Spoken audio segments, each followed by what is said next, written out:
Welcome to the portion of your tutorial which will cover the page layout wizard. Let's get into the main screen, the welcome screen of Winner, and please click on the page layout wizard icon. Now, you will notice you have two choices. You can go into Page Layout Wizard, which is a brand new layout, or you can change your page layout. If we go to change our page layout, it's going to ask you to select your layout. So you will go down the list and select whatever layout you need and click the OK button. Then you can go through the different tabs and make the appropriate changes. If you are creating a new page layout, then you will go to the Page Layout Wizard choice, and it's going to say, do you want to model this layout on an existing layout? If you are creating a second or third layout and it is very similar to another one that you are using, then you want to add yes here and click on the yes button. That way it will pull all of the numbers from the previous one and allow you to go through, make the changes that you need to change, and then save it to a different layout name at the end. Right now, we're going to assume we're making a brand new layout, and I'm going to click on the No button. The first thing that it's going to want you to do is select your pitch. It will default to a 10 pitch, but if you will click your mouse in here, you can highlight it and make a change as needed. It needs to know the number of lines per page that you want and whether you want to print a witness line. Now, in Winner, your witness line will always be line 1. So if that's what you want, please put a check mark here. Your font type. Most of us over the years have been using Courier or Courier New. But in a Windows environment, I have found that the Courier is a much lighter font now, and it is also a smaller font.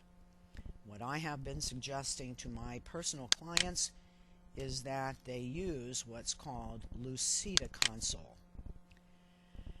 Now, unless you want a fairly large font, I would suggest that you change the Lucida to an 11 font size. Lucida Console is a thicker and bold font. I will tell you that my clients and a lot of my clients' clients have made even comments on how easy it is to read their transcripts, and I will tell you, your transcripts will look a lot nicer. Everything else should remain the same, and you can now click the next button. Now we want to do some measuring for our top and bottom and left and right margins. So what I would like you to do is take a ruler, and for your top margin, what you need to do is you need to measure from the top edge of your paper to the top of the first line, the first printable line. When you get that measurement, you can use the up or down arrows, or you can click and drag and set your top margin the way you need it. Now we're going to do the bottom margin. The bottom margin is measured from the bottom edge of your paper to the bottom of the first printable line. Not the top of the last line, but the bottom of it. And you will place that measurement in the bottom section. Your left margin, you should be measuring from the left edge of your paper to the first printable character. What that means is you will measure from the very edge of the left to your very first printable character and place that number for the left margin.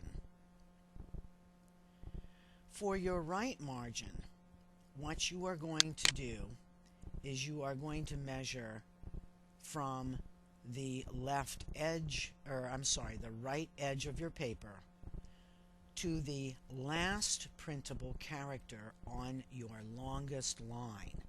So take a look at your page that you're looking at, pick out the longest line, and measure from the right edge to the end of the last printable character on a line. If you are doing time stamping, you need to enter a value as to where you want it to print.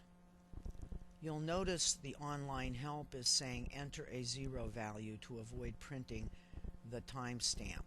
That's if you don't want it. But if you want a timestamp, I would suggest that you look at your line number column and try and figure, as in this picture, where exactly you want this to appear. You may want to measure from the very left edge to where you think you want your timestamps to appear. Otherwise, you would want to put in a 0 value so that you do not get timestamps. Your line number character, where your line numbers are going to print, should be at least 0.3 less than your left margin. So you'll notice my left margin here is 1.60. Typically, it would be 1.30, and in this instance, I'm going to leave it at 1.20. I'm going to make it 0.4 less, and then when I trans something and check it, I can see if I need to move it one way or the other. Once this is completed, click the Next button. This is where we want to set the font for the time stamping and the line numbers. Your line numbers, I would suggest that you keep the font the same as your printed text, unless you want to get a little fancy.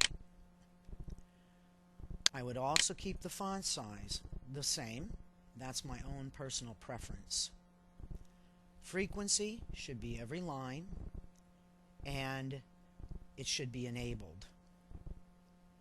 Now, if you are not doing time stamping, then I would go down to the print area and I would set it to suppressed. However, if you are doing time stamping, you must change your font to what you want. I probably would not make the font any larger than 8. You may even want to make it a little smaller once you see how it prints out. Under frequency, you have many choices. You can set it every paragraph, every line, every other line, every third, fourth, or fifth line.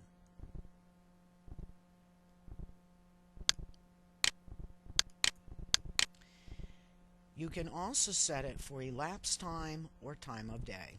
Now, that means either hours and minutes or hours, minutes, and seconds.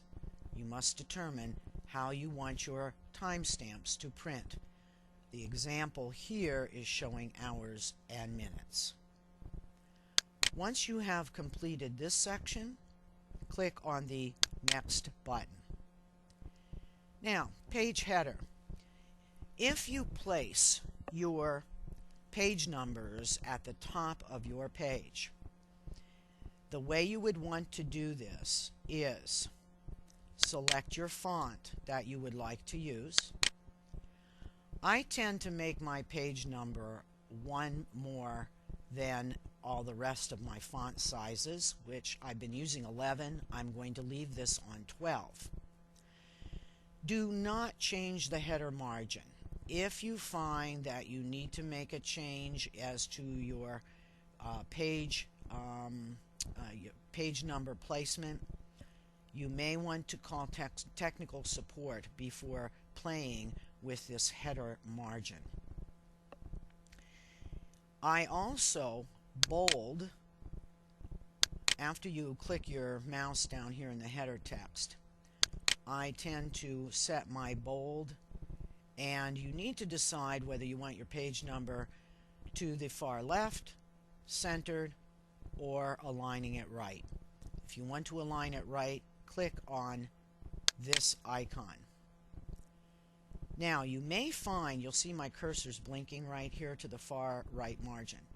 You may find that this might be too high for your page number, and if so, you can lower it by 2 or possibly 3 lines before checking with support, and that means you may have to change this header margin area. When you get this exactly where you want it, you want to put the pound sign for your page number. Now, I got a little ahead of myself before. What you want to do now is click and drag to highlight the pound sign and click on bold. And that will bold your page number, which does look very nice. If you would like a header where your name or company names appears and maybe put your page number at the bottom of the page, then instead of putting the pound sign here, you will type in what you want for your header or your company name exactly the way you want it. You can click and drag to highlight it. You can center it, bold it, italicize it, underline it, whatever you wish. Let's click the next button. Now we're in the footer area. If you want your page number to go at the bottom, then you will do the same thing using the pound sign that we did in the header. If, however, you want your name or the company name on the footer text, then again, we want to select our font, whichever font you wish, the size of the font. I am going to click in the footer text box and center it, and in all caps, I am going to put the name of my firm.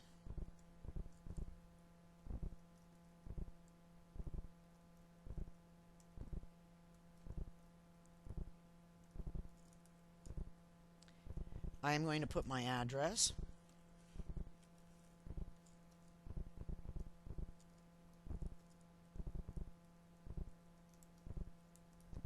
And my city and state.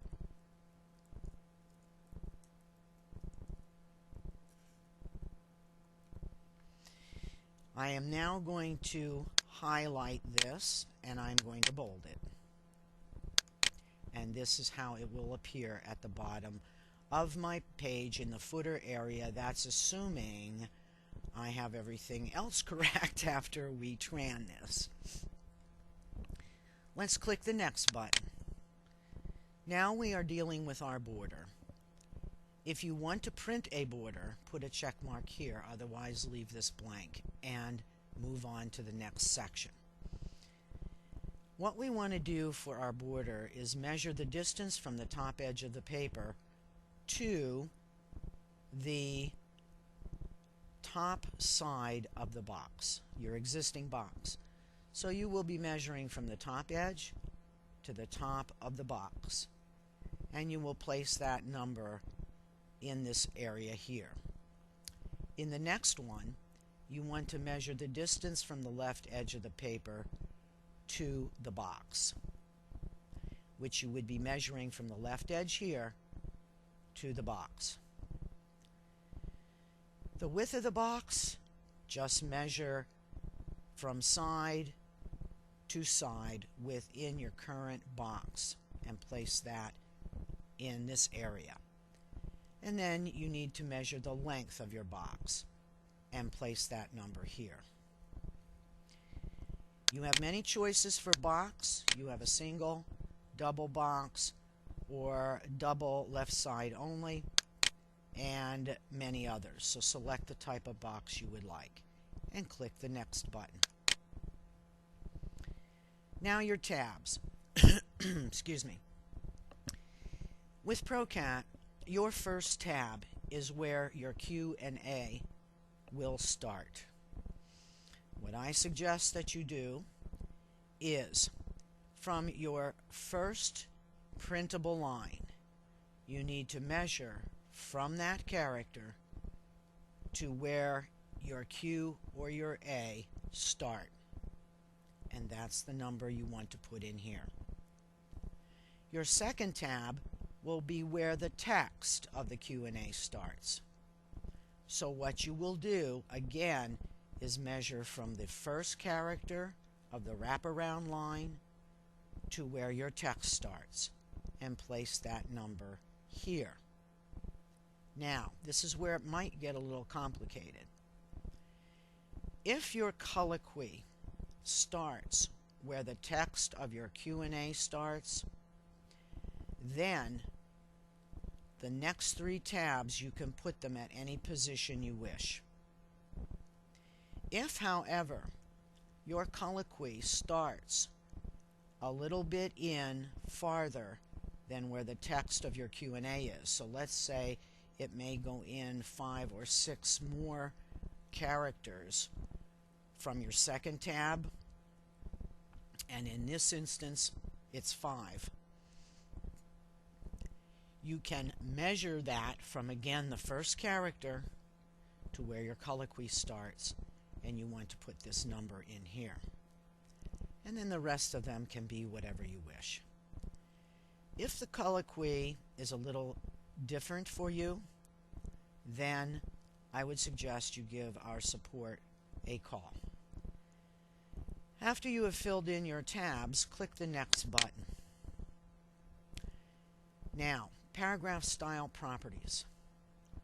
This is a little difficult to cover on a tutorial.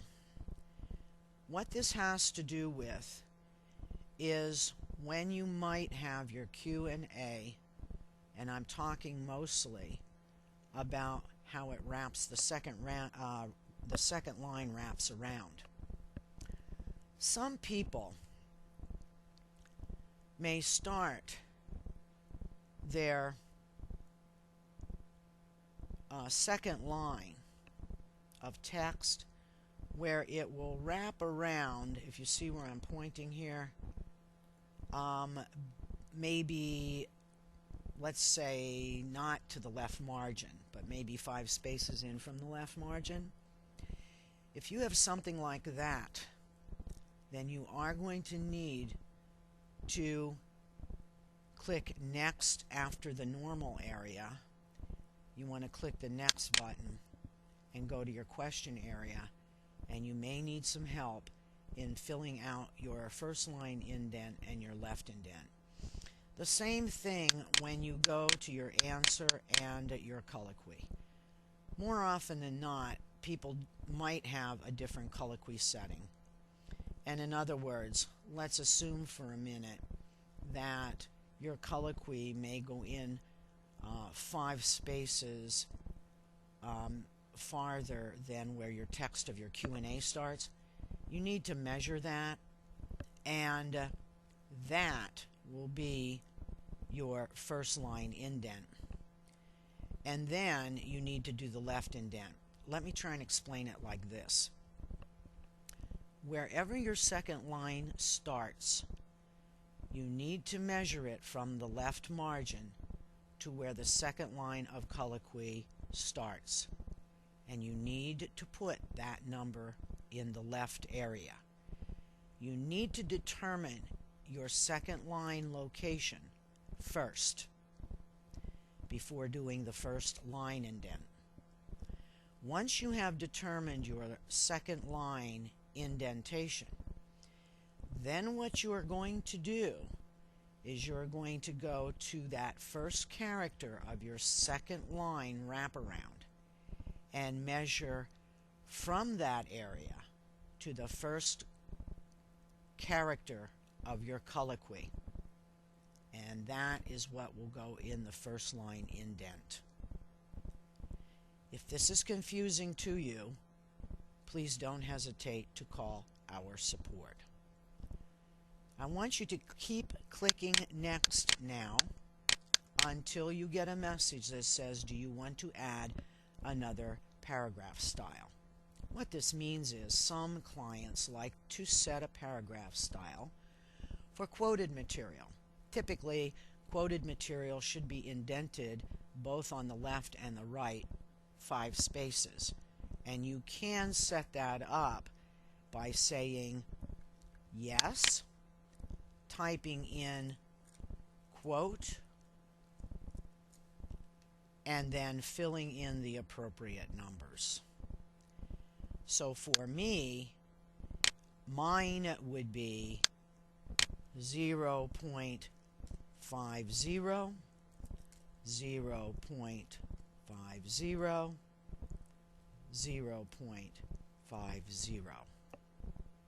That's if I could type correctly.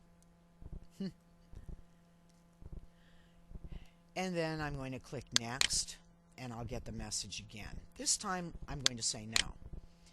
It's giving me all of my characters, what my layout includes. I'm going to click Finish and give it a name. And click OK. Hopefully I don't have this name already. Ah, I do. All right. Let's call it Tutorial 2007. All right. Excuse me. Now, what I might suggest to you at this point is to go to the real-time translation icon and go to Preferences and select your layout. Now, I did not do any measuring for this, so it's probably going to come out looking a bit strange, but I just want to take you through this. Click the OK button, and then I would select a very small file, a file that has Q&A and colloquy in it, and I'm just going to arbitrarily pick this one, and I'm going to go to Translate. It's telling me it's already been translated. I'm just going to say yes. And I need to say no to this. And OK to that, because this does have a WAV file.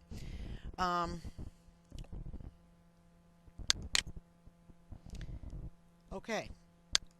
When I'm finished here, it's going to take me right into it. Now, this is because of the way my Q&As are set in my dictionary. However, what you need to do at this point is take a look at where the positioning of your Q&A is and maybe some colloquy. Don't forget you can go up to File and do a print preview, and you can see that my top of my box is way too large. My numbers need to be moved over, and of course this needs to be taken care of. Now, if you have this situation where it's the box that's the problem, the easiest thing for you to do is go Close, go up to File, and go to Page Setup and say Change Current Settings. Go to the border, and what I can do here is I can lower the top of my border, and I can shorten the length of my box. It's getting a little impatient with me here.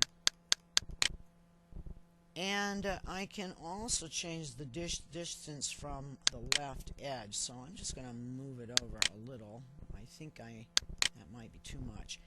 And I'm going to say OK. And then I'm going to go back up and I'm going to check out the preview again. Now you see how much different it looks. If you just have to make changes to the border to get things to come out properly for you, what I would suggest is that you do it like we just did, because that will save and make the changes to your layout.